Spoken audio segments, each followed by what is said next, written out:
Ada zikir-zikir yang nggak perlu ijazah. Ada yang zikir-zikir yang kalau diijazahkan lebih kuat rahasianya itu. Ada zikir yang harus pakai ijazah. Jadi zikir-zikir yang nggak perlu ijazah itu seperti zikir yang disebutkan Al-Quran. Al-Quran nggak perlu ijazah. Nggak usahlah kita datang kepada ulama, Ustaz, Anda mau baca Al-Quran minta ijazahnya, nggak perlu. Nah, kemudian zikir yang datang dari Nabi SAW juga tidak perlu ijazah. Kemudian sholawat kepada Nabi SAW juga tidak perlu ijazah. Kenapa? Sifatnya itu adem, ayem. Jadi kalau kita itu secara ritual, ada ritual agama, nggak sama sekali tidak memalingkan kita daripada thariqah yang benar. Artinya zikir itu ada yang panas bawaannya, ada yang dingin. Jadi kalau Al-Quran sama salawat kepada Nabi SAW, begitu pula doa yang diajarkan Nabi SAW, semuanya dingin, nggak ada yang panas, semuanya dingin sifatnya itu. Kalau seumpama kita bertanya, masa ada zikir-zikir yang semacam itu? Kalau semua tidak ada, kenapa? Allah Ta'ala firman dalam Al-Quran, Inna anzalna ilaika qawlan thaqila, sesungguhnya aku turunkan kepada Muhammad suatu perkataan yang sangat berat, sehingga ketika Nabi SAW mendapatkan wahyu, apa yang terjadi kepada Nabi SAW? Berkeringat, sampai keluar yang namanya keringatnya itu besar-besar, seperti butiran-butiran yang keluar. Nah, itu yang terjadi. Banyak para ulama itu kalau sudah datang halnya ketika dia itu datang waridat dari Allah Ta'ala ketika membaca zikir, maka beliau itu sampai kepanasan, dibuka bajunya, keringatan dan sebagainya. Nah, itu tidak ada pengaruhnya memang.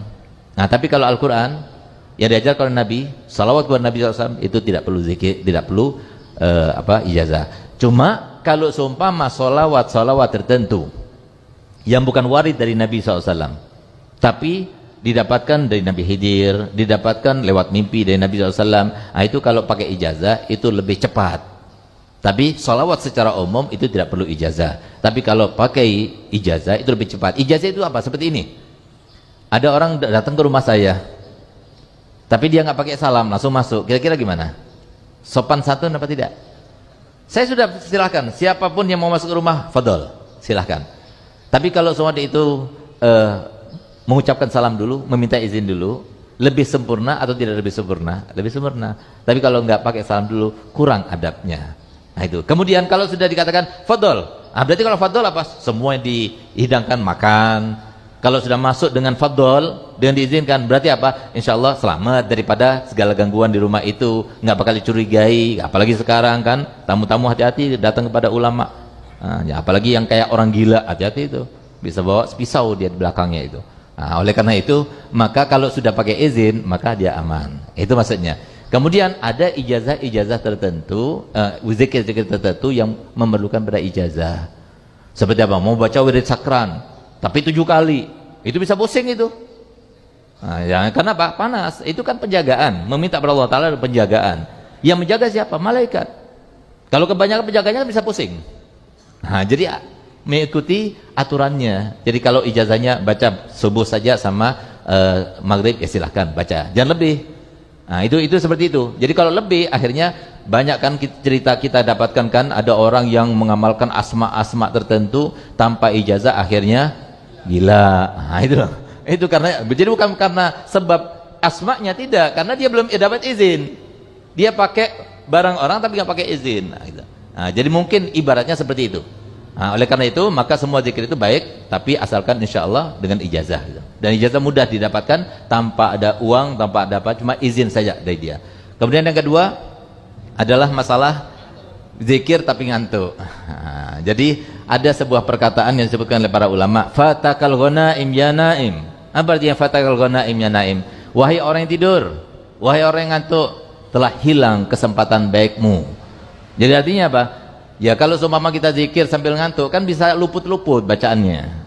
Orang sholat saja kata ulama itu di dalam kitab I'anatul Talibin disebutkan, kalau kita dalam keadaan ngantuk maka sunnah untuk diakhirkan, bukan di awal waktu. Kenapa? Takutnya kalau kita sholat dalam keadaan ngantuk, maksudnya beristighfar, akhirnya melaknat Allah. Bisa jadi seperti itu. Karena apa? Ngantuk, jadi nggak fokus dia. Nah, kalau ini dalam sholat, apalagi dalam zikir. Kalau ini ngantuk, apalagi tidur, ya jelas nggak ada pahalanya akhirnya. Nah, oleh karena itu, maka tetap kita bukan berarti, oh Ustaz ngantuk, berarti harus tidur Ustaz, nggak usah zikir. Enggak, bukan begitu. Tapi dihilangkan ngantuknya. Cara ngilangkan ngantuk banyak, bahkan saya dapat resep dari saya punya abah, hebat resepnya. Apa itu? Cabut bulu hidungnya. Insya Allah nggak ngantuk. Kalau semua masih juga nggak hilang ngantuknya, pindah tempat. Karena apa? Ngantuk itu karena setan. Dia pernah ada satu orang wali, dia melihat setan itu di depan masjid dalam keadaan telanjang.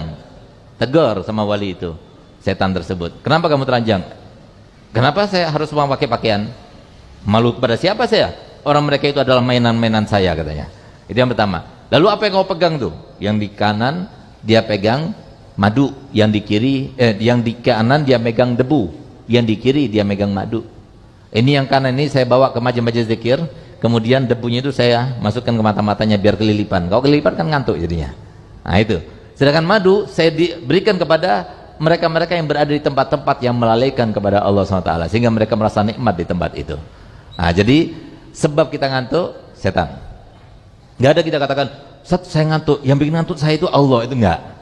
Ya karena kita sendiri, ya kita harus berusaha untuk menghilangkan rasa ngantuk kita gitu. Nah, bahkan kata para ulama, kalau ngantuk di majelis taklim itu bahaya. Karena bisa jadi bukan semuanya ya, jangan suudzon gitu. Bisa jadi itu tanda-tanda kemunafikan gitu. Nah, jadi munafik itu kan munafik kabir, ada munafik akbar, ada munafik asghar. Jadi bisa jadi tanda-tanda kemunafikan, walaupun munafik yang kecil kan nggak bagus itu. Nah, oleh karenanya saya katakan kepada murid-murid saya, kalau yang ngantuk itu salah satu dari 3. Tanda munafikan jelas. Yang kedua kurang tidur. Yang ketiga kurang vitamin, kurang makannya. Jadi ngantukan akhirnya gitu. Yang ketiga, jadi kan ada tadi bimiati alfi dan sebagainya. Kita baca tasbih, nanti akhirnya ada dakuli maklumin lak, dengan batasan, dengan hitungan sesuatu yang engkau ketahui. Berarti apa? Banyak hitungannya. Apakah itu sampai? Kata Imam Nawawi bahwasanya hitungan-hitungan yang semacam itu jangan lagi berada dalam hitungan manusia. Karena apa? Kita manusia itu berhitungan, Allah Ta'ala nggak berhitungan. Sehingga apa? Wadah juga dari Nabi SAW yang semacam itu. Alfa alfi. Jadi alfa alfi berarti apa? 1 juta. 1 juta kali. Jadi itu adalah harapan, bukan kepastian. Harapan dan cuma doa. Kita minta pada Allah Ta'ala semoga tasbih yang kita baca itu engkau lipatkan ya Allah sampai 1 juta kali lipatnya. Mungkin Allah Ta'ala memberikannya kepada kita? Ada yang mengatakan tidak mungkin? Mungkin saja, karena Allah Ta'ala Maha Karim, Maha Mulia, sehingga yang semacam itu tidak menjadi permasalahan, karena itu mohon, permintaan, bukan kepastian. Kalau kita baca ini pasti kita, berarti kita boleh bersumpah. Kalau kita baca la ilaha illallah alfa alfi marrah, berarti demi Allah saya membaca la ilaha illallah 1 juta kali. Nggak boleh, dia melanggar sumpahnya berarti. Nah, tapi kalau cuma alfa alfi marrah itu adalah harapan kepada Allah Ta'ala supaya diberikan pahala seperti pahalanya orang yang baca la ilaha illallah sebanyak 1 juta kali, itu tidak jadi masalah.